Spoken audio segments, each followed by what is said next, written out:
ஓம் சுக்லாம்பரதரம் விஷ்ணும் சசிவர்ணம் சதுர்புஜம் பிரசன்னவதனம் தியாயேத் சர்வவிக்னோபசாந்தயே யா தேவி ஸ்தூயதே நித்யம் விபதைர்வேதபாரகைः सा मे वसति जिह्वाग्रे ब्रह्मरूपा सरस्वती निधये सर्वविद्यानां विषजे भवरोगिणां गुरवे सर्वलोकानां दक्षिणामूर्तये नमः।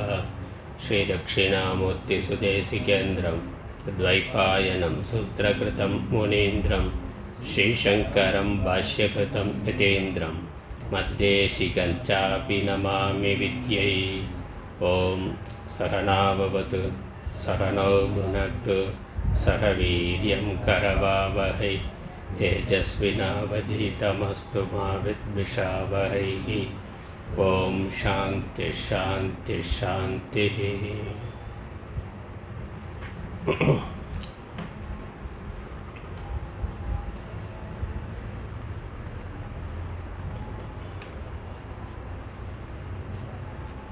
ஆதிகுரு ஸ்ரீ பிரக்ஞா தட்சிணாமூர்த்தியினுடைய அருளாலும் ஸ்ரீ சத்குருவினுடைய அருளாலும் புதிதாக ஒரு நூல் பார்க்க இருக்கின்றோம். ஜீவ யாத்ரா, ஞானானந்த பாரதி என்ற ஒரு சுவாமி சிங்கேரி மடத்தினுடைய பக்தர், நல்ல சாதுவாக இருந்தவர், பல்வேறு நூல்களை இயற்றியிருக்கின்றார். ஒரு எளிய அடிப்படையான வேதாந்த நூல் ஜீவயாத்ரா. 9 ஸ்லோகங்கள் இதில் இருக்குது. ஆதிசங்கரர் பண்ணி இருக்கக்கூடிய சாதன பஞ்சகம் அல்லது சோபான பஞ்சகம் என்பது நமக்கு தெரியும். வேதாந்தத்துக்கான அடிப்படை நூல். வேதாந்தம் படிக்கக்கூடியவர்களுக்கு, அத்வைத சித்தாந்தத்தை முறையாக படிக்கக்கூடியவர்களுக்கு அடிப்படை முதல் நூலாக இருப்பது சாதன பஞ்சகம். அதே போல தான், அதே கருத்துக்களை கொண்டது தான் இந்த ஜீவயாத்ரா என்ற நூல். நம்ம பல்வேறு வேதாந்த சாஸ்திரங்களை பார்த்து கொண்டு இருக்கிறோம். நேரில் கேட்குறவங்களும் ஆன்லைனில் கேட்பவர்களும், அதுவும் பாஷ்யத்தோடு பார்க்குறோம். அதெல்லாம் ரொம்ப அட்வான்ஸாக இருக்குது. அடிப்படையான வேதாந்த விஷயங்கள் நமக்கு தெரிந்திருந்தால் தான் உபனிஷத்துக்கள் மற்றும் ஆச்சாரியருடைய பாஷ்யத்தை புரிந்து கொள்வதற்கு நமக்கு அது உதவியாக இருக்கும். அப்போ தான் புரிந்து கொள்ளவே முடியும். அதனால் அடிப்படை வாய்ப்பாடு தெரியாமல் அல்ஜிப்ரா கணக்கு படிக்க முடியுமான்னு, அதனால் நம்ம நேராக அட்வான்ஸ்டு டெக்ஸ்ட்லாம் நிறையா பார்த்து கொண்டு இருக்கிறோம். அதனால் ஏற்கனவே பல வருடங்கள் பாடம் கேட்டுக்கொண்டு இருப்பவர்களுக்கு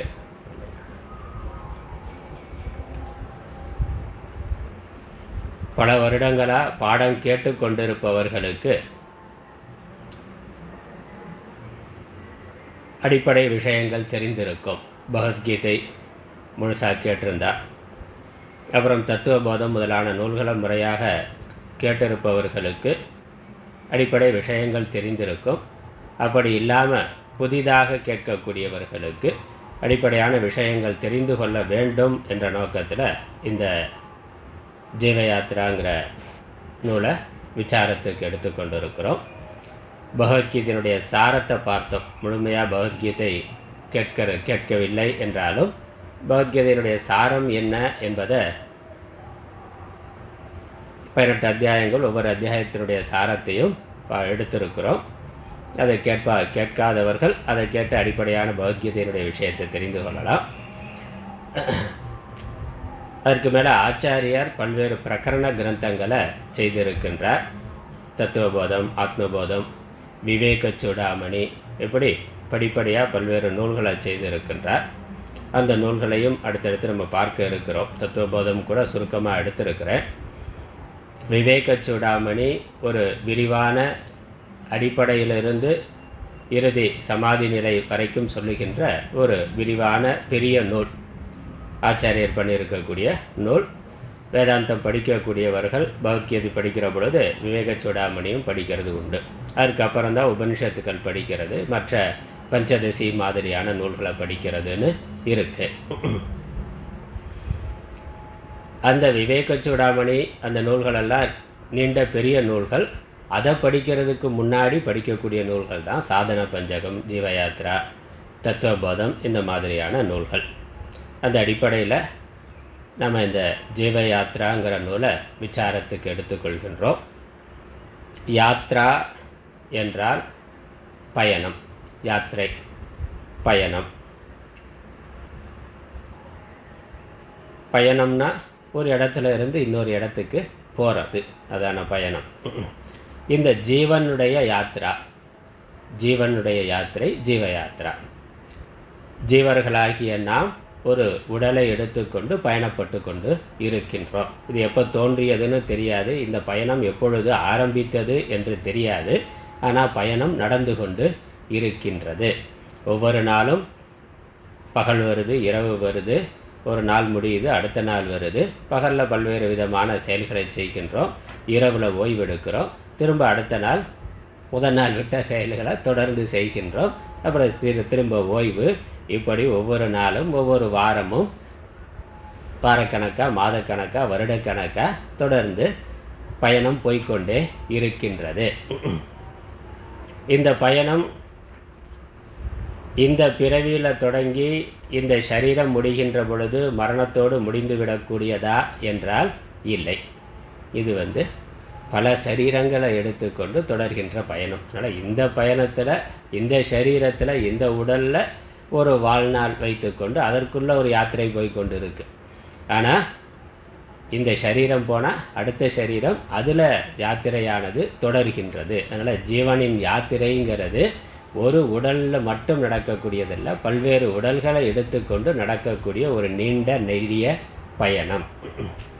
எப்போ தொடங்குனதுங்கிறது நமக்கு தெரியாது, எப்போ முடியுங்கிறதும் நமக்கு தெரியாது.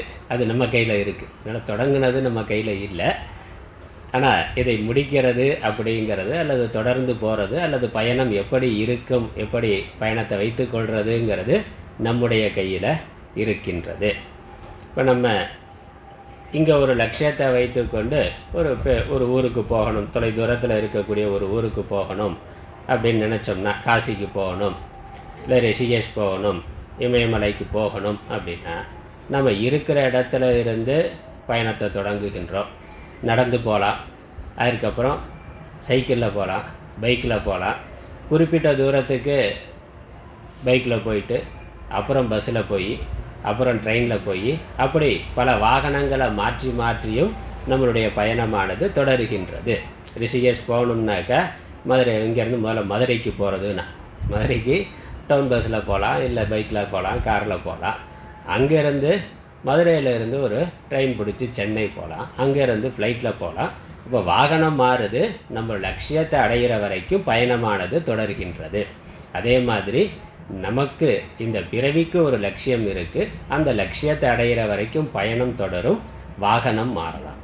இப்போ மனித உடலில் இருந்து பயணப்படுகிறோம், வேறு உடல் வரலாம், யானையோ குதிரையோ எது வேணாலும், வேறு உடல்கள், பறவையோ விலங்கோ, ஏதோ ஒரு, அப்புறம் தேவனா, ஏதோ ஒரு உடல் மாறிக்கொண்டு இருக்குது. உடல்ங்கிறது ஒரு வாகனம் மாதிரி, வாகனத்தை மாற்றி மாற்றி இந்த ஜீவன் பயணத்தை தொடர்ந்து கொண்டே இருக்கின்றான். இந்த பயணம் முடிவில்லாததாக இருக்கின்றது. பயணங்கள் முடிவதில்லை, முடிவில்லாமல் போய்கொண்டு இருக்கின்றது. இப்படி ஒரு பயணம் நடக்கின்றது என்றால் அதில் என்னெல்லாம் விஷயம் இருக்கிறது என்று பார்த்தால், பயணத்தில் முதல்ல பயணிப்பவன் இருக்கிறான், பயணி இருக்கிறான். பயணிப்பவன், போகிற ஆள் ஒருவன், ஒரு பயணி, ஒரு அறிவுடையவன் ஒருவன் இருக்கின்றான், அறிவுடைய ஒரு ஜீவன் இருக்கின்றான். அதுக்கப்புறம் அவன் போய் அடைய வேண்டிய இடம் இருக்கின்றது, எங்கே போகணும்னு அந்த இடமானது இருக்கின்றது. அதுக்கப்புறம் அவன் பயணப்படக்கூடிய வாகனம் இருக்குது. எந்த வாகனத்தில் போகிறான்ங்கிறது இருக்குல்ல, குதிரையில் போகிறதா, யானையில் போகிறதா, ஒட்டகத்தில் போகிறதா, இல்லை இப்போ நவீன வாகனங்களில் போகிறதா, இல்லை நடந்தே போகிறதா, வாகனம்ங்கிறது இருக்குது. நம்ம இருக்கிற இடத்துல இருந்து நம்ம அடைய விரும்புகின்ற இடத்துல கொண்டு சேர்க்கக்கூடிய ஒரு சாதனமாக ஒரு வாகனமானது இருக்கின்றது. அப்படி ஒரு வாகனம் தேவை. அப்போ பயணி அடையக்கூடிய இடம், ஒரு வாகனம்ங்கிறது இருக்கின்றது. இந்த மூணும் முக்கியமானது. அதுக்கப்புறம் இந்த பயணிக்கு ஒரு தேவை இருக்கணும் அல்லது ஆசை இருக்கணும். அப்போ தான் பயணம் நடக்கும். அதனால் பயணம்னு ஒன்று இருக்குது, போக வேண்டிய இடம் இருக்குனாலும் இவனுக்கு ஒரு தேவை இருந்தால் தானே போவான். நம்ம ஒரு இடத்துலேருந்து இன்னொரு இடத்துக்கு போகிறோம்னா ஒரு தேவை இருக்குது. வேலைக்காக போகிறான், அமெரிக்காவுக்கு போகிறான் அப்படின்னா என்னது, அவனுக்கு ஒரு தேவை இருக்குது, பொருளாதார தேவை. இப்போ அது இல்லை, அங்கே போனால் வேலை பார்த்தா பணம் கிடைக்கும்னா, அப்போ ஒரு தேவையை கருதி பயணமானது இருக்கின்றது. அல்லது ஒரு விருப்பம், ஆசை, பார்க்கணும்னா ஊர் சுற்றி பார்க்கணும், ஊட்டி பார்க்கணும், கொடைக்கானல் பார்க்கணும், இல்லை கைலாசநாதரை பார்க்கணும் அப்படின்னாக்கா அந்த ஆசை இருக்குது. அந்த ஆசையினால் நம்ம பயணத்தை மேற்கொள்ளுகின்றோம். அதனால் பயணி அடைய வேண்டிய இடம், வாகனம் முக்கியமானது. அதுக்கப்புறம் அந்த பயணிக்கு ஆசை, ஒரு தேவை அல்லது ஆசை இருக்கணும். தேவை ஆசை மட்டும் இருந்தால் போதாது, போகணுங்கிற முயற்சி இருக்கணும். அது ஒன்று. ஆசை இருக்குது, ஆனால் முயற்சி பண்ணலைன்னாக்கா இலக்கை அடைய முடியாது. அதனால் ஆசையோடு அடைவதற்கான ஒரு முயற்சி என்பதும் அந்த பயனிடத்தில் இருக்கணும், ஜீவனிடத்தில் இருக்கணும். அதுக்கப்புறம் இது எல்லாம் இருந்தாலும் இதை விட முக்கியமான ஒன்று, அங்கே தான் நூல் ஆரம்பிக்குது. அதனால் எல்லாம் இருக்குது, போகிற ஆள் இருக்கிறான், அவன் போக வேண்டிய இடம் இருக்குது, இவனுக்கு போகணும்னு தேவையும் இருக்குது, ஆசையும் இருக்குது, முயற்சியும் பண்ணுறான்.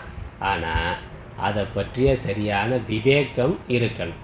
அந்த முயற்சி சரியான முயற்சியாக இருக்கணும், போதுமான முயற்சியாக இருக்கணும், சரியான திசையில் இருக்கணும். இப்போ அந்த விவேகம்ங்கிறது, முயற்சிங்கிறது, நம்ம எங்கே இருக்கிறோம், போக வேண்டிய இடம் எது, அதை எவ்வளவு காலத்தில் போகணும், எப்படி போகணும், எதில் போகிறது சரியானதுங்கிற தெளிவு இருக்கணும். இப்போ இங்கேருந்து டெல்லி போகணும்னு நினச்சி ராமேஸ்வரம் ட்ரெயினில் ஏறினான்னா போகிற முயற்சி இருக்குது, ஆனால் ஒரு தப்பான வேற ஒரு வாகனத்தில் ஏறினாக்கா போய் சேர இடம் வேறையாக இருக்கும். அப்போ என்னது, தெளிவு இருக்கணும். எங்கே இருக்கிறோங்கிறது தெளிவாக இருக்கணும், எங்கே போய் சேரணுங்கிறது தெளிவாக இருக்கணும். அதற்கு சரியான வாகனம் என்ன அப்படிங்கிற அந்த சாதனங்கிறது நமக்கு தெளிவாக இருக்கணும். அதோட முயற்சி இருந்தால் லட்சியத்தை, இலக்கை அடைய முடியும். அதனால் இந்த ஜீவ யாத்திராங்கிறது நமக்கு அனாதி தொடங்கிவிட்டது. ஆனால் போய்கொண்டு இருக்கின்றோம். நம்ம போக வேண்டிய இடம் எது என்பது நமக்கு, இப்போ நாம் எந்த இடத்துல இருக்கிறோம், நம்ம போக வேண்டிய இடம் எது, அதற்கு சரியான சாதனம் என்ன என்பது நமக்கு தெளிவாக இருக்கணும் முதல்ல. அதனால் நூலாசிரியர் முதல்ல அதை சொல்கிறார். சாத்திய சாதன விவேகம், அதுதான் முதல் விஷயம். அந்த விவேகம், அறிவு, நம்ம அடைய வேண்டிய லட்சியம் என்ன, நம்ம வாழ்க்கையினுடைய குறிக்கோள் என்ன, இந்த ஜீவ யாத்திரை மனித பயணம் இதனுடைய முடிவு என்ன, அடைய வேண்டிய இலக்கு என்ன, எதை அடைந்தால் நம்மளுடைய பயணமானது நிறைவு பெறுமோ அதான் இலக்கு. அதான் இலக்குங்கிறது இறுதி இலக்கு தான் இலக்கு. இங்கேருந்து டெல்லி போகிறோம்னாக்கா போகிற வழியில் ரயில் பல நிலையங்களில் நிற்கும், பல ஊர்களில் ஒவ்வொரு ஸ்டாப்பாக நின்று போகும். நிற்கிற இடத்துலலாம் நம்ம இறங்கலாம், இறங்கி டீ காஃபி சாப்பிட்லாம், அந்த ஊரில் என்ன ஸ்பெஷலோ அதெல்லாம் வாங்கி சாப்பிட்லாம். ஆனால் இது ட்ரெயின் கிளம்புறதுக்குள்ளே திரும்ப அதில் ஏறிடணும். அதனால் அது ஒரு இடைநிறுத்தம் தானே ஒழிய நம்ம இலக்கை அடைகிற பொழுது தான் பயணமானது முடிவு பெறுகின்றது, நிறைவு பெறுகின்றது. இலக்கை அடையாத வரைக்கும் தொடர்ந்து போய்கொண்டு இருக்கலாம். தப்பான பாதையில் போனாலும் வேறு எங்கேயோ போயிட்டோம்னா திரும்ப என்ன இது, ஒன்று கிளம்புன இடத்துக்கு திரும்ப வரணும், இல்லை நம்ம போகிற இடத்துக்கு சுற்றி போகணும். ஆனால் பயணம் இலக்கை அடைகின்ற பொழுது தான் நிறைவு பெறும். அது வரைக்கும் பயணம் தொடர்ந்து கொண்டு இருக்கும். சரியான விவேகம் இருந்து போதுமான அளவு முயற்சி இருந்தால் பயணமானது விரைவில் நிறைவு பெறும். அப்புறம் அந்த பயணமே ஒரு மகிழ்ச்சி, அது ஒன்று இருக்குது. நம்ம இலக்கை அடைந்த பிறகு அதனால் ஒரு நிறைவு வருகின்றது, அது ஒன்று.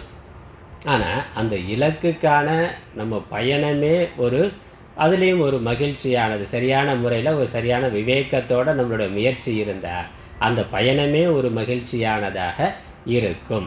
அதனால் இங்கேருந்து நம்ம காசி போகிறோம், இல்லை இமயமலைக்கு போகிறோம்னா முன்னாள் ட்ரெயினில் போகிறதும் கூட ஒரு மகிழ்ச்சியானதான். போகிற வழியில் பல இடங்களை பார்க்குறோம், பல மனிதர்களை சந்திக்கிறோம், பல விதமான அனுபவங்கள் ஏற்படுகிறது. அது அந்த யாத்திரை முடிவு பெற்றுட்டா அப்புறம் அங்கே போய் ஓய்வு தான். அங்கே போய் என்ன பண்ண, தூங்க போகிறோம், அவ்வளோதான். அங்கே போய் தூங்க போகிறோம், அங்கே இருக்கிறத சுற்றி பார்க்க போகிறோம். அது குறைவான நேரம் தான். அங்கே ஒரு நாள் 2 நாள் இருந்துட்டு திரும்பி வருவோம், அது வேறு. அல்லது நிரந்தரமாக அங்கேயே இருக்கிறது வேறு. ஆனால் பயணம்ங்கிறதே ஒரு நீண்ட பயணமாக இருக்கிற பொழுது அந்த பயணமும் சுகமாக இருக்கணும். அதுவும் ஒரு அனுபவம் தான், அனுபவிக்கத்தக்கதாக இருக்கணும். அப்போ அந்த பயணம் நமக்கு தெளிவாக இருந்தால் தான், நம்ம லட்சியத்தில் நம்ம தெளிவாக சரியான பாதையில் போய் கொண்டு இருக்கிறோம், அதனால் குறித்த நேரத்துக்கு நம்ம பயணம் நிறைவேற்றிவிடும் அப்படிங்கிற ஒரு தெளிவு இருக்கிற பொழுது அந்த பயணத்தை நம்ம நல்லா அனுபவிக்க முடியும். எங்கே போகிறோம்னே தெரியாமல் போயிட்டே இருக்க வேண்டியதான், குழப்பம்தான் இருக்கும். இப்போ புத்தி மனசு தெளிவாக இருக்கிற பொழுது எங்கே போகிறோம், எப்படி போகணும், அது போகிற பாதை சரியானது, சரியான முயற்சி இருக்குங்கிறதுல நமக்கு எல்லாம் தெளிவாக இருக்கிற பொழுது அந்த பயணமே ஒரு மகிழ்ச்சியானதாக இருக்கும். எந்த தடையும் இல்லாமல் இருக்கிற வரைக்கும். தடை வந்தாலும் அந்த தடையை எப்படி நீக்கிறதுங்கிற முயற்சியோட தடையை நீக்கி தொடர்ந்து பயணத்தை தொடர்கின்றோம். ஆனால் அதற்கு என்னது, இதுதான் நம்முடைய இலக்குங்கிறது நமக்கு தெளிவாக இருக்கணும். அதுதான் இந்த நூலினுடைய முதல் விஷயமாக இருக்குது. சாத்தியங்கிறத முதல்ல தெளிவாக நான் சொல்கிறேன். இந்த ஜீவன், மனிதன், பிறந்திருக்கக்கூடிய உயிர்கள் அடைய விரும்புவது என்ன, அடைய இயல்பாகவே நமக்கு இருக்கக்கூடிய விருப்பம் என்ன, லட்சியம் என்ன, அதை தெளிவாக சொல்கிறார். அப்புறம் அதை ஏன் நம்ம முயற்சி செய்து கொண்டு இருக்கிறோம், எப்போ பிறந்தோம்னு தெரியாது, பயணம் போய்கொண்டே இருக்கின்றது, எத்தனை காலமாக பயணப்பட்டு கொண்டு இருக்கோம்னு நமக்கு தெரியாது. இப்படி இலக்கு தெரிந்து பயணமும் போய்கொண்டிருந்தாலும் அந்த பயணம் ஏன் அடையப்படவில்லை அப்படிங்கிறதையும் அதற்கான காரணத்தையும் முதல் பாட்டில் சொல்லுகின்றார். இன்னொன்று, இந்த பயணத்தில், இந்த ஜீவ யாத்திரையில் நம்ம ஒரு இடத்துல இருந்து ஒரு ஒரு இடத்த பார்க்கணும், காஷ்மீரை பார்க்கணும், இல்லை ஊட்டி கொடைக்கானல் பார்க்கணும், காசி பார்க்கணும், இமயமலை பார்க்கணும்னா நம்ம வீட்டில் இருந்து கிளம்பி போகிறோம். நம்ம வீடு எங்கே தான் சுற்றினாலும் நம்ம வீடு தான். வீட்டில் இருக்கிற அளவுக்கு அது சின்ன குடிசை வீடாக இருக்கலாம், எப்படி இருந்தாலும் நம்முடைய வீடு என்பது தான் நமக்கான இடம், ஒரு சுதந்திரமான இடம். வேறு எங்கே தான் நம்ம எவ்வளவு தான் செலவு பண்ணி எவ்வளவு தான் முயற்சி பண்ணி போனாலும் அங்கே போய் கொஞ்சம் இருந்து அங்கே வேடிக்கை பார்த்துட்டு திரும்பி வந்துடுவோம். திரும்பி வரணுங்கிறதா நம்மளுடைய விருப்பம். திரும்பி நம்ம இடத்துக்கு வந்தால் தான் சந்தோஷம். திரும்பி நம்ம இடத்துக்கு வந்ததுக்கப்புறம் தான் அப்பாடான 10 நாள் 15 நாள் இல்லை 1 மாதம் போயிட்டு வந்தாக்க அங்கே போனது பார்த்தெல்லாம் சந்தோஷமாக இருந்தது. ஆனால் அதை விட நம்ம இப்போ வந்த இடத்துக்கு, இப்போ கிளம்புன இடத்துக்கு வந்து சேர்ந்த உடனே ரிலாக்ஸ், அப்போ தான் ரிலாக்ஸ் வருது. அங்கே இருக்கிற வரைக்கும் ஒரு பரபரப்பு, அதை பார்க்கணும் இதை பார்க்கணும், அப்படியே பார்த்துட்டு திரும்பி ஓடி வந்துடுறோம்னா, ஓடி நம்ம வீட்டுக்கு வந்த பிறகு தான் நமக்கு ஒரு முழுமையான ரிலாக்ஸுங்கிறது வருது. அந்த மாதிரி இந்த ஜீவ யாத்திரையில் நம்ம வீட்டை விட்டுட்டு இங்கே வந்துட்டோம். நம்மளுடைய சொந்த வீட்டை விட்டுட்டு, சொந்த இடத்த விட்டுட்டு, தெரியாமல் வீட்டிலேருந்து தொலைஞ்சு போன மாதிரி, குழந்தை வீட்டிலேருந்து ஸ்கூலுக்கு போனது, வேறு ஏதோ திருவிழாவுக்கு போன வழியில் தொலைஞ்சு போச்சுன்னா, அதனால் அது பல இடங்களில் சுற்றினாலும் அந்தந்த இடத்துல வேடிக்கை பார்க்குறதுக்கு விஷயங்கள் இருக்கலாம், கொஞ்ச நேரத்துக்கு மறந்து இருக்கலாம். ஆனால் என்னது, நமக்கு நினைவுக்கு வந்துடும், நம்ம போக வேண்டிய இடம், நம்ம வீட்டுக்கு போகணுங்கிறது இருக்கும். அதனால் மனதில் ஒரு அந்த எதிர்பார்ப்பு, ஒரு தேடல் என்பது இருந்து கொண்டு இருக்கும், ஒரு சோகங்கிறது இருந்து கொண்டு இருக்கும், ஒரு குறைங்கிறது இருந்து கொண்டு இருக்கும். வீட்டுக்கு போயிட்டா பிரச்சனை வந்தால் நான் கிளம்பி ஊருக்கு போகிறேன், அதனால நான் ஊருக்கு போகிறேன், அங்கே போய் என்ன பண்ண போகிறேன்னா அதெல்லாம் அப்புறம், வீட்டுக்கு போயிட்டா நீ பார்த்தீங்கன்னா அந்த மாதிரி நமக்கு இந்த வாழ்க்கை பயணத்தில் அப்படித்தான் இருக்குது.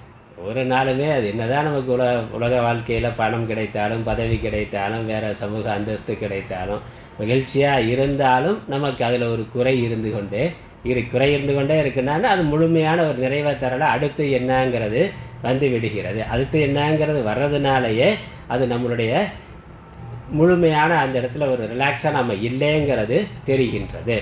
அப்போ என்னது, நம்மளுடைய இடத்துக்கு நம்ம வர்ற பொழுது தான், நம்மளுடைய தாய் வீட்டுக்கு நம்ம வர்ற பொழுது தான் நமக்கு அது பயணத்தினுடைய நிறைவு. அதான் எங்கே தொடங்கினோமோ அங்கே திரும்ப வந்து சேர்றது தான் பயணத்தோட முடிவு. போனால் அங்கேயே போன வழியிலே தொலைஞ்சு போயிட்டான், இல்லை திரும்பி வர முடியலேனா, இப்போ இப்படி தானே இருக்கா. வெளிநாட்டில் போனாலும் அங்கேயும் இருக்க முடியல, வரவும் முடியலேனா, ஒரே போர் நெருக்கடியாக இருக்குது, என்ன நடக்கும்னு தெரியல. அதனால் திரும்பி எப்படியாவது ஊருக்கு போயிடலான்னு நினச்சிட்டு இருக்கான். இப்போ கிளம்ப இடத்துலேருந்து போய் திரும்ப நம்ம இடத்துக்கு வந்து சேர்ற பொழுது தான் பயணமானது முழுமை அடைகின்றது. அதே மாதிரி நம்ம ஒரு இடத்துல இருந்து கிளம்பி இங்கே தெரியாமல் பூலோகத்துக்கு வந்துட்டோம், இங்கே அங்கங்கே சுற்றி கொண்டு இருக்கிறோம். திரும்ப நம்முடைய இடத்துக்கு போகிறதுங்கிறது தான் இங்கே லட்சியம். நம்மளுடைய சொந்த இடத்துக்கு, அதனால தான் அதுக்கு வீடுன்னு வச்சுருக்கான். வீடுங்கிறது கடைசி இறுதி லட்சியம் என்னவோ அதுக்கு வீடுன்னு தானே தமிழில் பேர் இருக்குது. வீடுங்கிறதா தர்ம அர்த்த காம மோட்சம்னா தமிழில் என்னது அறம்பொருள் இன்பம் வீடு. வீடுங்கிறது தான் இறுதி லட்சியமாக நம்மளுடைய சாஸ்திரங்களில் சொல்லி இருக்கு. அது தமிழில் வீடுன்னே சொல்லி இருக்கு. அப்போ வீடுங்கிறது என்னது? நம்ம இருக்கிற இடம், நம்மளுடைய சொந்த இடம், நமக்கே ஆனம், நமக்கு முழுமையான சுதந்திரம் இருக்கக்கூடிய இடம். எங்கே இருந்தால் நமக்கு அமைதி, நிம்மதி, சந்தோஷம் இருக்குமோ அந்த இடம், அதுதான் நம்முடைய வீடு. அதனால் அனைத்திலிருந்தும் விடுபட்டு இருக்கக்கூடிய நிலை வீடு. அதனால் வீடுன்னு பேர் வச்சுருக்கான். விடுபடுதல் என்பதனுடைய அதிலிருந்து தோன்றிய வார்த்தை வீடு.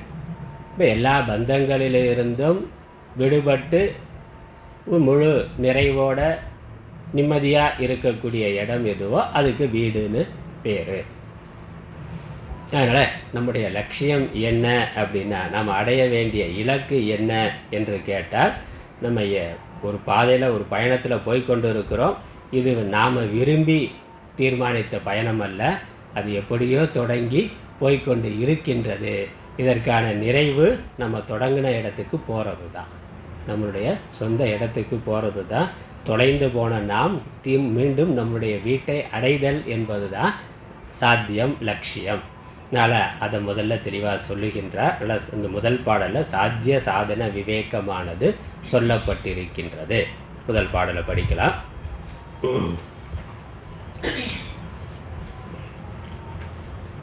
நித்யானந்த சுகம் பதம் சுவிமலம்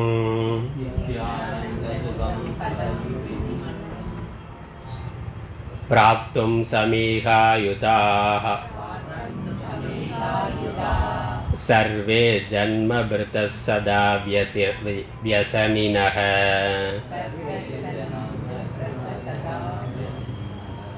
தத்ஸ்தான சன்மார்கணே ஏவம் சத்யபி சாத்ய சாதனயுகம் சம்யக் ந ஜானந்தி தே ந ப்ராப்தா அதுனாப்பி சௌக்கிய பதவீம் ஸ்வாபீஷ்டரூபாம் யதஹ. இன்னொரு முறை படிக்கலாம். நித்யானந்த சுகம் பதம் சுவிமலம் பிராப்தும் சமீகாயுதாः சர்வே ஜன்மபிருதः சதா வியசனினः தத்ஸ்தான சம்மார்கணே ஏவம் சத்யபி சாத்ய சாதனயுகம் சம்யக் ந ஜானந்தி தே ந ப்ராப்தா அதுனாப்பி சௌக்கிய பதவீம் ஸ்வாபீஷ்டரூபாம் யதஹ.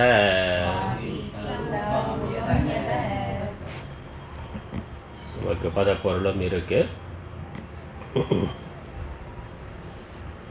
முதல் வாக்கியம், ஜன்மபிருதः சர்வே சுவிமலம் நித்யானந்த சுகம் பதம் பிராப்தும் சமீகாயுதாः. ஜன்மபிருதः சர்வே, ஜன்மபிருதகன பிறவியை எடுத்திருக்கின்ற அனைவரும், ஜன்மாவை எடுத்திருக்கின்ற அனைவரும்னா எல்லா ஜீவர்களும், பிறந்திருக்கின்ற ஒரு உடலோடு பிறந்திருக்கின்ற ஒரு உடலை அடைந்திருக்கின்ற எல்லா ஜீவர்களும். கடைசி வாக்கியம், கடைசி வரி பார்த்தா, கடைசி வரினா அந்த வாக்கியத்தோட கடைசி வரி, பிராப்தும் சமீகாயுதாக, அடைவதற்கு ஆர்வம் உடையவர்களாக இருக்கிறார்கள். பிராப்தும்னா அடைவதற்கு, சமீகாயுதாக, சமீகாயுதாகனா ஆர்வம் உடையவர்களாக, ஒரு லட்சியத்தை ஒரு இலக்கை அடைய வேண்டும் என்ற ஆர்வம் உடையவர்களாக இருக்கிறார்கள். பிறந்த யாரும் சும்மா இருக்கிறதில்ல, நான் ஒன்றை அடையணும் அப்படிங்கிற ஆர்வமானது இருந்து கொண்டே இருக்கின்றது. அது சின்ன கை குழந்தையில இருந்து பிறந்தவுடன் என்ன அது எப்படியாவது கை காலை ஆட்டுது, அப்புறம் கொஞ்சமாக தவக்க முயற்சி பண்ணுது, எழுந்து நடக்க முயற்சி பண்ணுது, ஓட முயற்சி பண்ணுது. அப்போ ஏதாவது ஒன்று செய்து கொண்டு இருப்பதற்கு அது முயற்சி செய்கின்றது, ஏதாவது ஒன்றை அடைவதற்கு முயற்சி செய்கின்றது. உண்மையிலேயே அந்த ஒன்று என்னங்கிறத இங்கே சொல்லிடுறார். நித்யானந்த சுகம் பதம். அதற்கு முன்னாடி விமலம். மலம்னா அழுக்கு, விமலம்னா அழுக்கற்ற தூய்மையானது, விமலம்னா எவ்விதமான அழுக்கும் இல்லாதது, அழுக்கு இல்லாத, எவ்விதமான குறையும் இல்லாத, குற்றம் இல்லாத, தோஷம் இல்லாத, அழுக்கில்லாத நித்யானந்த சுகம் பதம். பதம் என்பது இலக்கு, லட்சியம், பதவி, பரமபதம்லாம் சொல்கிறோமே, அந்த அடைய வேண்டிய இடம், லட்சியம் அல்லது நிலை என்று அர்த்தம். அந்த பதத்தை பிராப்தும் சமீகா யுதகா, இந்த பதத்தை அடைவதற்காக, தூய்மையான நித்யானந்த சுகமான பதத்தை அடைவதற்கு விருப்பமுடையவர்களாக இருக்கிறார்கள். என்ன சொல்கிறார்? எல்லோரும் என்ன விரும்புறதுன்னா, பிறந்திருக்கின்ற எல்லா ஜீவர்களும் விரும்புவது என்ன, எதை அடைய விரும்புகின்றார்கள் என்றால் சுகம் பதம். சுகமாக இருக்கணும். சுகங்கிறது தெரியும், இன்பம், மகிழ்ச்சி, சந்தோஷம், ஆனந்தம், நிறைவு, நிம்மதி, அதானே? அந்த சுகமாக இருக்கணும்னு எல்லோரும் விரும்புகிறார்கள். எல்லா ஜீவர்களுடைய விருப்பம் என்ன? பிறந்திருக்கக்கூடிய எல்லா ஜீவர்களும் விரும்புவது ஒன்றே ஒன்று தான். என்னது? சுகம், இன்பம். இருக்கிற வரைக்கும் இன்பமாக இருக்கிற வரைக்கும் நான் எப்பொழுதும் இன்பமாக இருக்க வேண்டும். அதனால் நித்திய ஆனந்த சுகம்னா வெறும் சுகம் இல்லை, ஆனந்த சுகம், ஆனந்தமாகிய சுகம். அதனால் ஆனந்தம் வேறு, சுகம் வேறு இல்லை, ஆனந்தமாகிய சுகம். அது எப்படி இருக்கணும்? நித்தியமாக, எப்பொழுதுமே அந்த சுகமானது இருக்க வேண்டும். ஒரு நாள் இருக்கணும், ஒரு பொழுது இருக்கணும் அப்படிங்கிறது இல்லை. யாரும் துக்கத்தை விரும்புகிறதே இல்லை. நான் கஷ்டத்திலே இருக்கணும், துக்கத்திலே இருக்கணும், பிரச்சனையிலே இருக்கணும்னு யாரும் விரும்புகிறது இல்லை. அப்படி ஒரு விருப்பம் இருந்தால் அது கோளாறுன்னு அர்த்தம். அது ஒரு மனநோய், அது ஒரு பிரச்சனை. அப்படி யாரும் சாதாரணமாக விரும்புறதில்லை. எறும்பில் இருந்து சாதாரண மற்ற மனிதன் இல்லாத மற்ற உயிரினங்கள் எல்லாமே சுகமாக இருக்கணும், இன்பமாக இருக்கணுங்கிறதா எல்லா உயிர்களுடைய விருப்பம். எது அதற்கு மகிழ்ச்சியை தருமோ, சந்தோஷத்தை தருமோ, அதை எப்படியாவது அதை அடைய முயற்சி பண்ணுகின்றது. பறவைகள், விலங்குகள் அதற்கான உணவை தேடி போகுது, உணவு அடைந்து சாப்பிட்டாக்கா சந்தோஷம். அதற்கு ஒரு வாழ்க்கை துணை, ஒரு இணை தேடி போகுது, அதில் ஒரு மகிழ்ச்சி, சந்தோஷமானது இருக்குது. குளிர் வெப்பத்திலிருந்து பாதுகாத்து கொள்வதற்கு அதற்குன்னு ஒரு இடம் வைத்துக்கொள்ளும். ஏன்னா குளிர் வெப்பம் துன்பத்தை தருதுன்னா, அதிகமான குளிர் வெப்பம் துன்பத்தை தருது. அதனால் அதிலிருந்து பாதுகாத்து கொள்வதற்காக ஒரு இடம்னா. அதனால் இப்படி எல்லா உயிர்களும் விரும்புகிறது சுகம்தான். அந்த சுகமும் எப்பொழுதும் நிரந்தரமாக இருக்கக்கூடிய சுகத்தையே விரும்புகிறார்கள். அனித்தியமாக அல்பகாலம் இருக்கக்கூடிய சுகத்தை விரும்புறதில்லை. நிரந்தரமான சுகம், நிறைவான சுகம், நிரந்தரமான சுகம், நிறைவான சுகம், குறைவில்லாத சுகம். அதனால் அழுக்கில்லாதங்கிற, அழுக்குங்கிறது குறைவு, வேறு எந்த துக்க கலப்பு இல்லாத சுகம். அதில் அழுக்கில்லாத சுகம்னா துன்ப கலப்பு இல்லாத ஒரு முழுமையான சுகமாக இருக்கணும், நிறைவான சுகமாக இருக்கணும், நிரந்தரமான சுகமாக இருக்க வேண்டும். அப்படி ஒரு சுக நிலையை அடைவதற்கு எல்லோரும் விரும்புகிறார்கள். பிறந்திருக்கின்ற எல்லா ஜீவர்களும் விரும்புவது இதுதான். அதனால் சாத்தியம் அல்லது லட்சியம் என்ன என்றால், நம்ம அடைய விரும்புகிறது, இந்த ஜீவ யாத்திரையினுடைய முடிவு என்ன என்றால் ஒரு சுகமான பதத்தை அடைதல், நிரந்தரமான நிலையான ஆனந்தத்தை தரக்கூடிய, நிம்மதியை தரக்கூடிய ஒரு இலக்கை அடைதல், ஒரு பதவியை, ஒரு பதத்தை, ஒரு நிலையை அல்லது ஒரு இடத்தை அடைதல் என்பதே. அதற்காக என்ன பண்ணுகிறார்கள்? அடுத்த வரி, தத்ஸ்தான சன்மார்கனே. தத்ஸ்தானம், அந்த ஸ்தானத்தை அடைவிக்கும். சம்மார்க்கம், சம்மார்க்கங்கிற மார்க்கம்னா வழி, பாதைங்கிறது தெரியும்.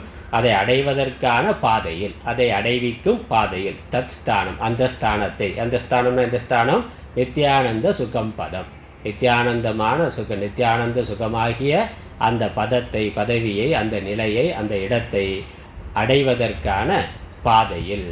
சம்மார்க்கம், மார்க்கம், அதற்கான பாதையில், அதற்கான நல்ல வழியில். சதா, எப்பொழுதும். வியசனினக, வியசனினகனா முயற்சி உடையவர்களாக இருக்கிறார்கள். அந்த லட்சியத்தை அடைவதற்கு முயற்சி உடையவர்களாக இருக்கிறார்கள். என்னது சுகம்ங்கிற அந்த இடத்தை, அந்த நிலையை, நிரந்தரமான சுகம் என்பதை அதை அடைவதற்கான பாதையில் எப்பொழுதும் முயற்சி உடையவர்களாக இருக்கிறார்கள். இப்போ எதை அடைந்தால் சுகம் இருக்கும்னு அவர்கள் நினைக்கிறார்களோ அதை அடைவதற்காக முயற்சி செய்து கொண்டே இருக்கிறார்கள்.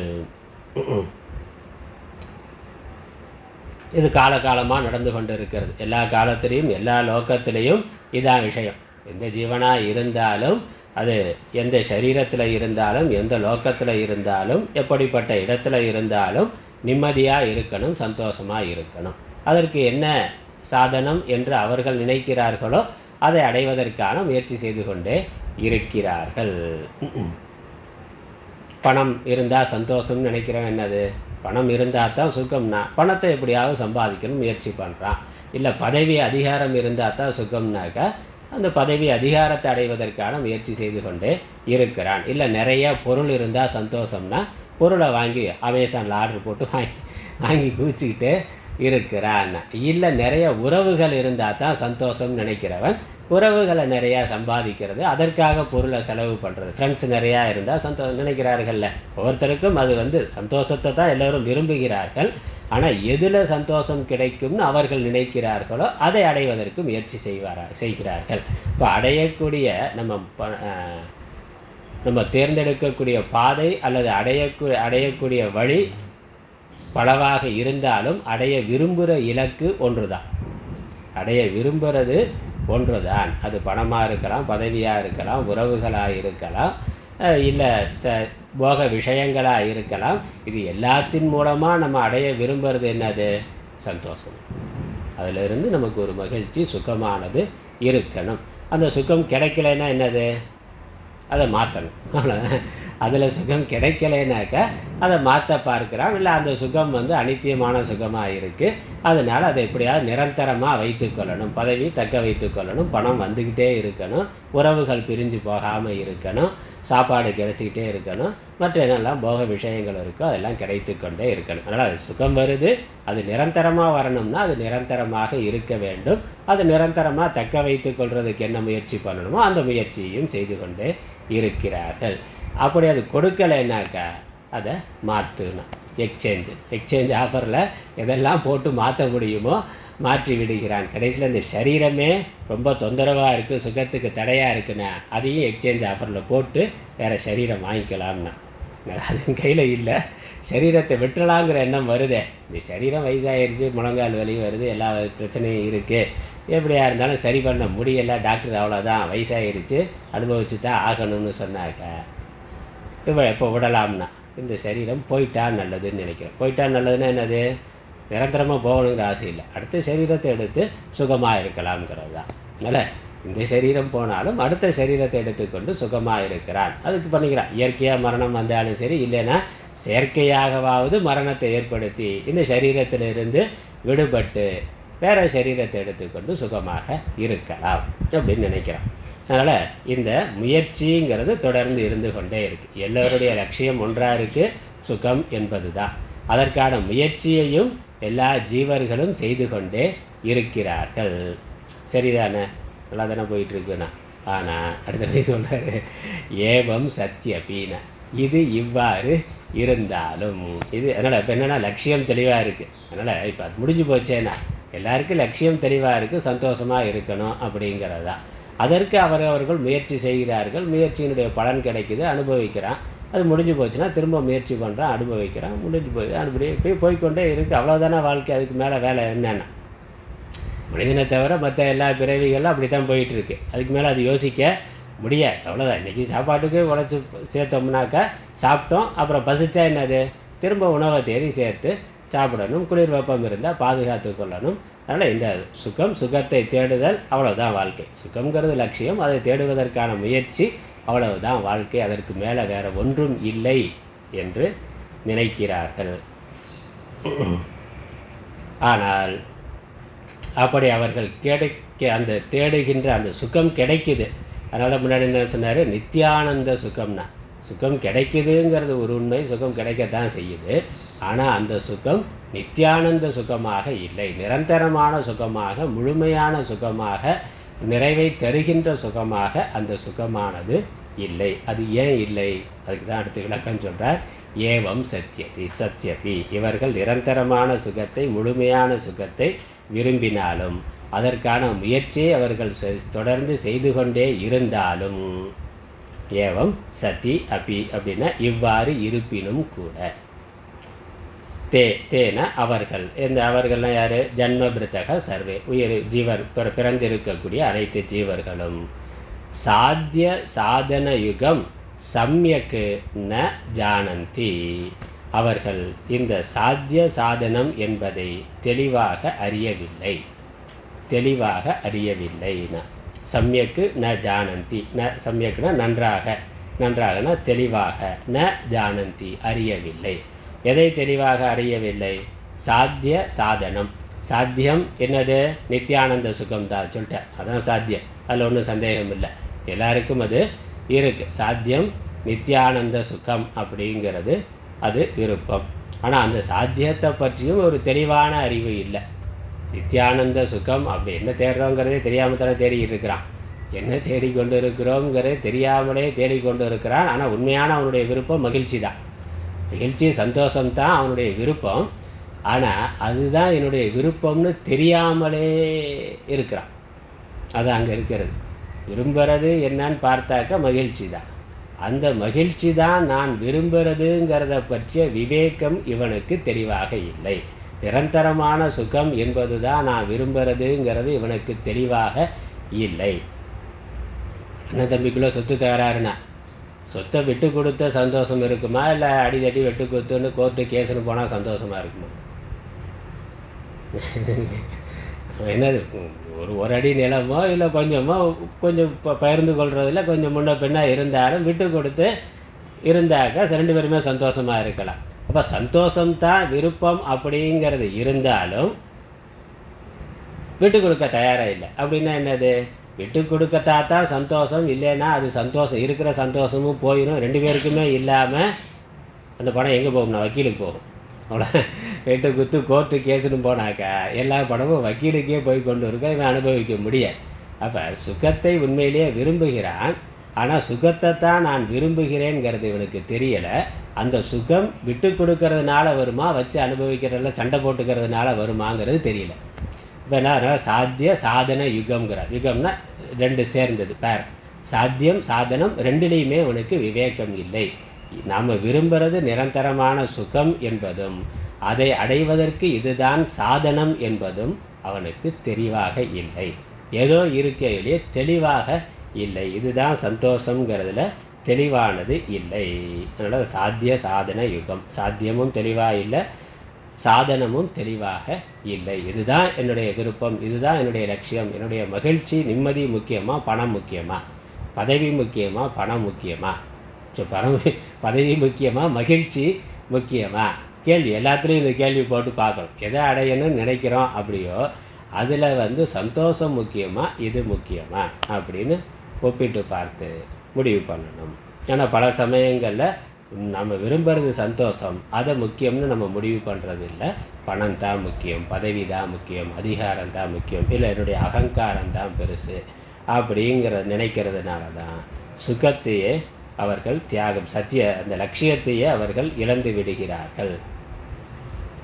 அதனால் சாத்தியத்தில் தெளிவான விவேகம் இல்லை, சாதனத்திலையும் தெளிவான விவேகம் இல்லை. நான் விரும்புகிறது நித்தியானந்த சுகம்தான் என்பதில் தெளிவு எல்லோருக்கும் இல்லை. அதை அடைவதற்கான லட்சியமே தெளிவாக இல்லைன்னா சாதனமும் தெளிவாக இருக்காது. லட்சியம் தெளிவாக இருந்தால் தான் அதற்கான சாதனம் தெளிவாக இருக்கும். அந்த சாதனத்திலையும் தெளிவு என்பது இல்லை. அதனால் சாத்திய சாதன யுகம் சம்யக்கு ந ஜானந்தி, இதை அறியாமல் இருக்கிறார்கள். அதனால் என்ன? யதகன இந்த சாத்திய சாதனத்தை அறியாத காரணத்தினால் ஸ்வாபீஷ்ட ரூபாம் சௌக்கிய பதவி அதுனா அப்படி ந பிராப்தா, இதுவரைக்கும் அவர்கள் அடையவில்லை. அதுனா அப்படின்னா இன்று வரைக்கும், அனாதி காலமாக எப்போ தேட தொடங்கினான்னே தெரியாது, தேடிக்கொண்டே இருக்கிறான். இதுவரைக்கும் அவன் நிரந்தரமான ஒரு சுகத்தை அடையவே இல்லை. பல பிறவிகளை எடுத்துக்கொண்டு, பல உடல்களை எடுத்துக்கொண்டு, பல லோகங்களுக்கு போய் தேடுன்னு தேடிக்கிட்டே இருக்கிறான். ஆனால் இதுவரைக்கும் அவர்கள் அதை அடையவில்லை. அதனால் அதுனா அப்படி ந பிராப்த. என்ன எதை அடையவில்லை? சௌக்கிய பதவி. எப்படிப்பட்ட சௌக்கிய பதவி? ஸ்வாபீஷ்ட ரூபா, தன்னுடைய உண்மையான விருப்பமான அந்த நித்யானந்த சுகமாகிய பதவியை இன்று வரை இந்த ஜீவர்கள் அடையவில்லை. அதை அடையவில்லை. ஏன் அடையவில்லை? எதக சொல்லிட்டார். அந்த சாத்திய சாதன விவேகம் தெளிவாக இல்லாததுனால அவர்கள் விரும்பின அந்த லட்சியமான அவர்களுடைய விருப்பமான நித்தியானந்த சுகத்தை அடையவில்லை. அதனால் என்ன? அதிலிருந்து முடிவு என்ன? அதனால் ஒருவன் முதல்ல சாத்திய சாதன விவேகத்தை அடையணும். லட்சியத்தை அடையணும்னாக்கா அது சாத்திய சாதன விவேகம் யாருக்கு தெளிவாக இருக்கிறதோ அவர்கள்தான் அந்த இலக்கை அடைவார்கள். அதை முதல் பாடலோட கருத்து அதுதான். சாத்திய சாதன விவேகம் இல்லாததுனால மனிதர்கள் தேடிக்கொண்டே இருக்கிறார்கள். வாழ்நாள் முழுக்க தேடிக்கொண்டே இருக்கிறான், ஓடிக்கொண்டே இருக்கிறான், முடிவில்லாமல் போய்கொண்டே இருக்குது. சரீரம் முடிஞ்சால் அடுத்த சரீரத்தை எடுத்துக்கொண்டு அதே தான் திரும்ப முதல்ல இருந்து ஆரம்பித்து தேடிக்கொண்டே இருக்கிறான். முடிவில்லாத பயணமாக இருக்கின்றது. இந்த பயணம் எப்போ முடியும்? அவனுடைய லட்சியத்தை எப்போ அடைகிறானோ அப்பொழுது தான் முடியும். அந்த லட்சியத்தை பல பிறவிகளாக தேடிக்கொண்டு இருக்கிறானே, ஏன் அடையாமலே இருக்கிறான்னு கேட்டால் அவனுக்கு எங்கே போகணுங்கிறது தெளிவில்லை, எப்படி போகணுங்கிறதுலையும் தெளிவில்லை. அந்த விவேகம் இல்லாததுனால தவறான பாதையில் போய்கொண்டே இருக்கிறான். இந்த பஸ்ஸெல்லாம் இருக்குல்ல, வழி கண்டுபிடினா சரியான பாதையில் போனால் அந்த பக்கம் வெளியே வந்துடலாம். உள்ளே போகிறதில்ல, சரியான பாதையில் போனால் இன்னொரு பக்கம் வெளியே வந்துடலாம், பாதை இருக்குது. ஆனால் இவன் தவறான பாதையில் போனால் எங்கேயாவது முட்டத்தில் போய் முட்டிட்டு நிற்பான். அதுக்கப்புறம் என்னது? ரிவர்ஸில் வரணும். திரும்ப ரிவர்ஸில் வந்து வேறு ஒரு பாதைன்னா அதுவும் தப்பான பாதைன்னா அடுத்த பாதை சுற்றி வந்து கொண்டே இருக்கிறானே வெளியே வர முடியாது. எப்போ சரியான பாதையை கண்டுபிடிக்கிறானோ அப்பொழுது தான் அவன் வெளியேற முடியும். அந்த விவேகம் இல்லைங்கிறதுனால தான் தொடர்ந்து போய்கொண்டே இருக்கிறார்கள். சாத்திய சாதன விவேகம்ங்கிறது இல்லைங்கிறது தான் காரணம். நாம் விரும்புகிற நம்முடைய உண்மையான விருப்பமான நிரந்தரமான சுகம், பூர்ணமான சுகம், அதை நாம் அடையாததற்கு காரணம் அதை பற்றிய தெளிவான விவேகம் இல்லை. ஆகவே அதை நாம் அடைய வேண்டும். அதுதான் அடுத்த பாட்டில் சொல்ல போகிற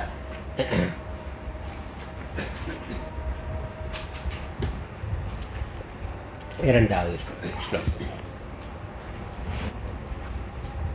தத்ப்ராப்த்யை பிரபு சம்ஹிதாபி கிருபயா த்ரயந்த சாரான்விதா வல்லி காட்டக மத்யகா கவிசமம் ப்ரோத்சாகயந்தி நரான் ஏவம் சாதன கல்பனாம் ரச்சயதே சன்மார்ககானாம் சதா தத்விஷ்ணோः பரமம் பதம் ச சகசா கந்தும் மணிஷாவதாம் தத்ப்ராப்த்யை பிரபு சம்மிதாபி கிருபயா த்ரயந்த சாரான்விதா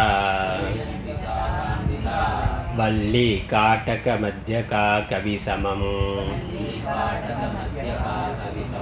ப்ரோத்சாகயந்தி நரான்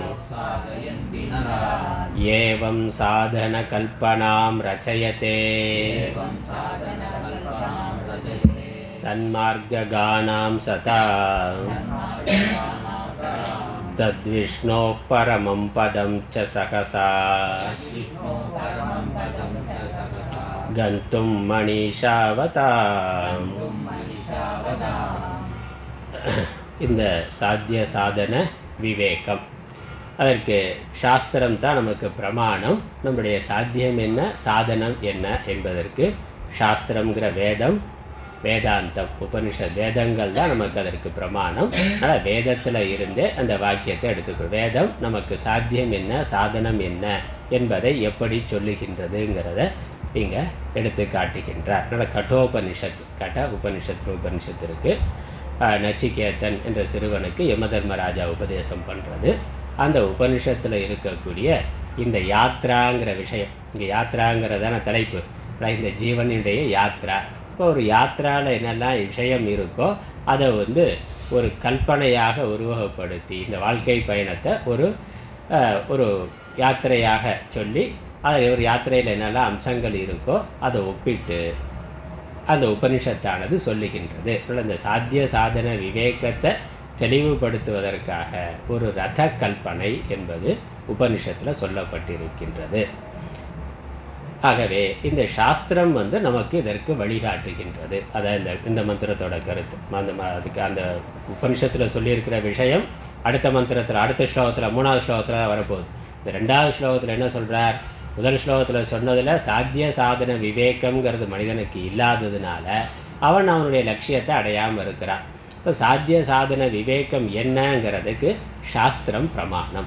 சாஸ்திரம் இதை பற்றி தெளிவாக சொல்லுது. அதனால் ஏன் படிக்கணும்னா, ஏன் சாஸ்திரத்தை படிக்கணும், ஏன் பகவத்கீதை படிக்கணும், ஏன் உபனிஷத்துக்கள் படிக்கணும், ஏன் வேதத்தை படிக்கணும்னு கேட்டால் அது வேதம் உபனிஷத்து சாதன இந்த சாத்திய சாதன விவேகத்தை மனிதனுக்கு கொடுக்கின்றது. அதனால் வேதம்னாலே அறிவு நூல் தான். நமக்கு நம்முடைய லட்சியம் என்ன, அதை அடையிறது எப்படி என்பதை சொல்கிறது தான் சாஸ்திரம். சாசனாத் திராயத்தே இது சாஸ்திரம். உபதேசம் பண்ணுறதுனால நம்மை காப்பாற்றக்கூடியது எதுவோ அதான் சாஸ்திரம். இப்போ அழிவிலிருந்து நம்மை காப்பாற்றி நம்முடைய லட்சியம் எதுவோ அதில் கொண்டு போய் சேர்க்கிறதுங்கிறது தான் சாஸ்திரம். சாஸ்திரம் வழிகாட்டுகின்றது. ஏன்னா சாஸ்திரங்கிறது ஈஸ்வரனுடைய வாக்கு, இறைவனுடைய வாக்கு. இறைவன் தான் படைத்தார், அவர் தான் பயணத்தில் தள்ளி விட்டது அவர் தான். ஓன்னு சொல்லி இந்த பயணத்தில் கொண்டு வந்து இந்த ஜீவனை சேர்த்தது அவர் தான். அப்போ அவருக்கு தெரியும் எங்கே இந்த ஜீவன் போகணுங்கிற லட்சியம் தெரியும். அதை சாஸ்திரத்தின் மூலமாக அவர் சொல்லி இருக்கிறார். ஜீவன் பயணம் போய்கொண்டு இருக்குது. அது அவித்யா அறியாமையினால் ஏற்பட்டது. அந்த எங்கே போகணும், எப்படி போகணும் அப்படிங்கிற அந்த வழிகாட்டி நெறிமுறைகளை சாஸ்திரத்தின் மூலமாக பகவான் கொடுத்திருக்கின்றார். இந்த விஷயத்துக்கு சாஸ்திரம் பிரமாணம் என்பதை இங்கே சொல்லுகின்றார். அர்த்தம் பார்க்கலாம். த்ரையந்த சாரான்விதா நரான் புரோத்சாகயந்தி காட்டக மத்யகா வல்லி பிரபு சம்மிதாபி கிருபயா கவிசமம் சன்மார்கானாம் சதாம் தத்விஷ்ணோகோ பரமம் பதம் ச சகசா கந்தும் மனிஷாவதாம் தத் பிராப்யை ஏவம் சாதன கல்பதாம் ரச்சயத்தே. ஒரே வாக்கியம், இந்த பெரிய வாக்கியம், முழு ஸ்லோகமும் ஒரே வாக்கியமாக இருக்குது. வேதத்தை எடுத்துக்கொண்டு சொல்கிறார். த்ரையந்த சாரான்விதா, 3 வேதங்களுடைய த்ரீ அந்தம், 3 வேதங்கள். அந்த வேதத்தினுடைய முடிவாக இருக்கக்கூடிய உபனிஷத்து வேதாந்தம்னு சொல்லுகின்றமே, அதான் த்ரையந்தம். 3 வேதங்களின் ஒவ்வொரு வேதத்தினுடைய ஒவ்வொரு சாக்கையினுடைய இறுதியாக தான் உபனிஷத்துங்கிறது வருது. அந்த உபனிஷத்துக்கள் அதனுடைய சாரமாக, த்ரையந்த சார அன்விதா, அதனுடைய சாரத்தோடு 3 வேதங்களின் முடிவில் உள்ள விஷய சாரத்துடன் கூடியதும், நரான் புரோத்சாகயந்தி காட்டக மத்யகா, மனிதர்களை உற்சாகப்படுத்துகின்றதும், காட்டக கட சாக்கையில் இருக்கிறதுனால காட்டகம்னு பேர். அதில் காட்டக மத்யகா வள்ளி, காட்டக மத்யகானா காட்டகம்ங்கிறது கட்டோபனிஷத்து. கட சாக்கையில் அதனுடைய இறுதியாக வரக்கூடிய உபனிஷத்து காட்டகம்னு பேர். அதை கட உபனிஷத்துன்னு சொல்கிறோம்.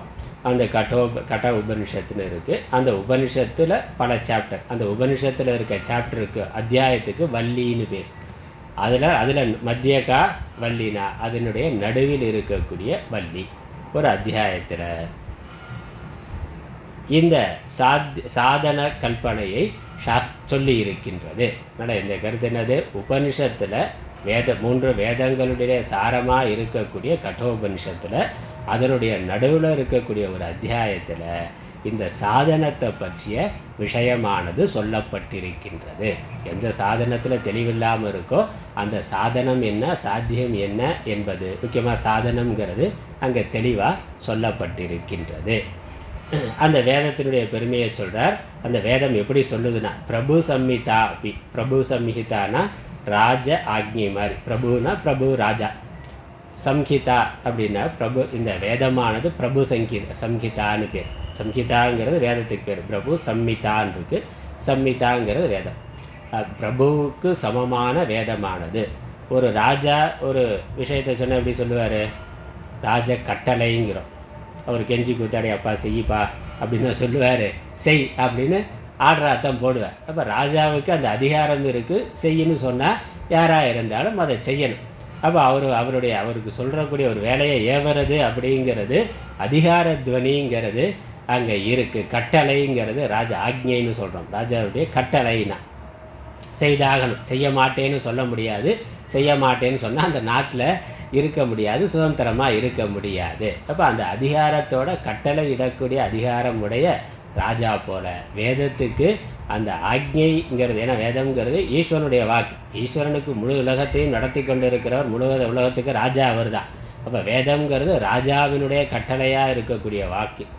அப்படி ராஜ கட்டளையாக இருக்கக்கூடிய வேதமானது அப்படி சொல்லலையா, அது கிருப்பையா கருணையினால் ஒரு நண்பனை போல சொல்லுகின்றது. அப்படி அதனால் சன்மார்க்க கானம் கிருப்பையான பிரபு சம்ஹிதா அப்படி தலைவனுக்கு நிகராக இது இருந்த போதிலும், ஒரு பிரபு ராஜாவுக்கு நிகராக வேதமானது இருந்த போதிலும் கூட கிருப்பையா அன்பினால் கவி சமம். கவி சமம்னாக்க கவினா நண்பன்.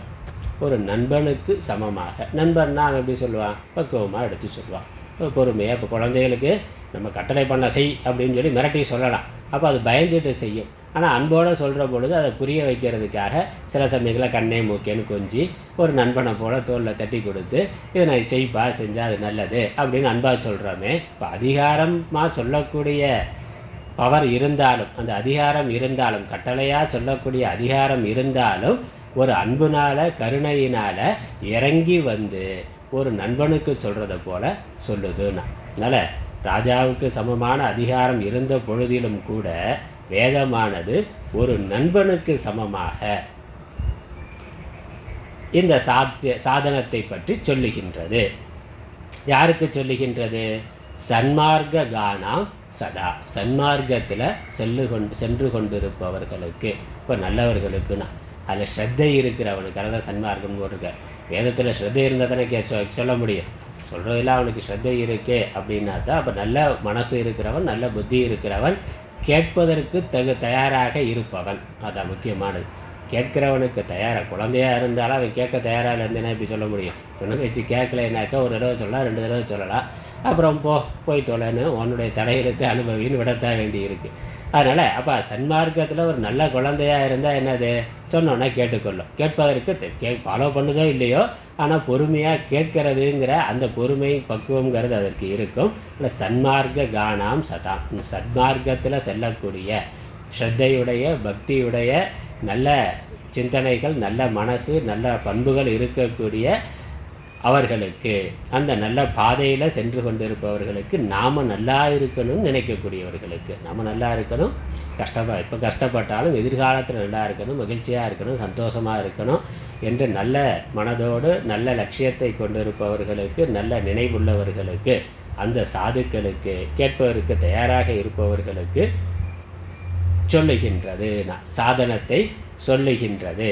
எதற்கான சாதனத்தை சொல்லுகின்றது? தத் விஷ்ணோகோ பரமம் பதம். முன்னாடி சொன்னாரே நித்யானந்த சுகம் பதம்னு. அந்த நித்யானந்த சுகம் பதம்ங்கிறத விஷ்ணோகோ பரமம் பதம்னு சொல்கிறார். தத்துனா அந்த ஏற்கனவே சொன்னதை தானே அந்தன்னு சொல்லுவான். அப்போ அது விஷ்ணோகோ பரமம் பதம். இப்போ விஷ்ணுவினுடைய பரம பதம்னு சொல்கிறோமே, விஷ்ணுவோட பரம பதம் எது? நித்யானந்த சுகம்ங்கிறது தான். சரி, பரம பதத்தை அடைதல்னா ஒரு வைகுண்டத்துக்கு போய் அடைந்தார்னா அவர் அதில் நித்யானந்த சுகத்தை அடையிறது தான் விஷ்ணுவினுடைய பதம். அதனால் விஷ்ணோகோ பரமம் பதம். சகசா கந்தும். சகசான உடனடியாக, விரைவாக அப்படின்னு அர்த்தம். விரைவாக சென்றடைவதற்கு அந்த நித்யானந்த சுகம் என்ற மகாவிஷ்ணுவினுடைய பரமபதத்தை விரைவாக சென்று அடைவதற்கான சாதனத்தை இந்த வேதமானது, பிரபுவுக்கு சமமாக இருக்கக்கூடிய வேதமானது நண்பனை போல அன்பாக எடுத்து சொல்லுகின்றது. அதான் வாக்கியம். அதனால் மனிஷா வதாம்னா, ஆர்வமுடையவர்களுக்கு, விவேகமுடையவர்களுக்கு தத் பிராப்தி, அந்த பதத்தை அடைவதன் பொருட்டு ஏவம் சாதன கல்பனாம் ரச்சயத்தே, இவ்வாறு சாதன கல்பனையை படைக்கின்றது. எவ்வாறு? அது அடுத்த பாட்டில் வருது. அதனால் சாத்திய சாதன விவேகம் இல்லை, அதனால தான் முயற்சி இருந்தாலும் இவர்கள் லட்சியத்தை அடையவில்லைன்னு சொன்னார். அந்த சாதனம் என்னங்கிறத சொல்லணும், சாத்தியம் என்னங்கிறத சொல்லணும். அது உபனிஷத்து சொல்லி இருக்கு. உபனிஷத்து அந்த சாதனத்தை இவ்வாறு சொல்லி இருக்கின்றது. அது ஒரு கல்பனையாக ஒரு உருவகப்படுத்தி சொல்லி இருக்கின்றது. ரத கல்பனைன்னு பேர். அதனால் ரத கல்பனைன்னு அடுத்த பாட்டில் அதை விவரிக்கின்றார். இவ்வாறு இவ்விதம் அந்த சாதனத்தை படைத்திருக்கின்றது, கல்பிக்கின்றது, சொல்லி இருக்கின்றது.